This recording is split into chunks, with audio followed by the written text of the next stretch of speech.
Почитувани граѓани, почитувани медиуми, со кршење на деловникот и собраниските процедури, ДПМНЕ уште еднаш ја покажа својата сервилност кон коалициониот партнер Вреди.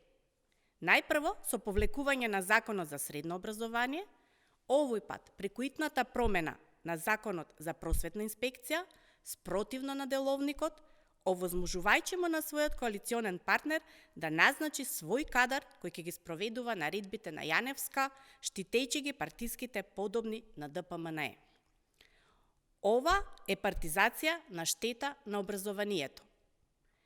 Видно од биографијата на ВД директорот на Државниот просветен инспекторат Шабан Алајбегу, објавена на официјалната страница на Просветниот инспекторат, не случајно е избегнат фактот дека Алајбегу нема педагошко искуство во воспитание и образование, туку работел како секретар во училиште, работно место кое спаѓа во категорија на административен кадар.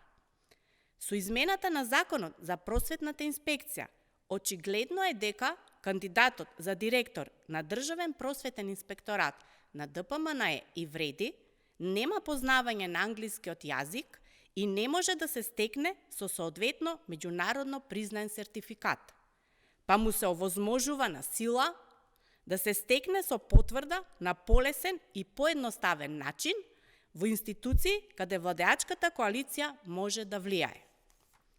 ДПМНЕ со овие измени повторно го урнисува образованието, брутално го партизира и овозможува вдомување партиски кадри за битни раководни позиции на Вреди и во иднина на своји некомпетентни кадри.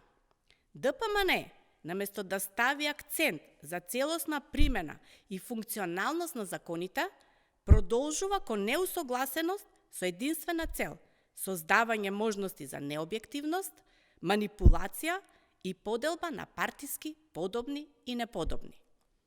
Наместо да го согласат Законот за просветна инспекција со Законот за инспекцијски надзор, Законот за прекршоци и Законот за административни службеници, дадоа приоритет во создавање услови за неспособни директори, алатки на Весна Јаневска и ДПМНЕ. Благодарам.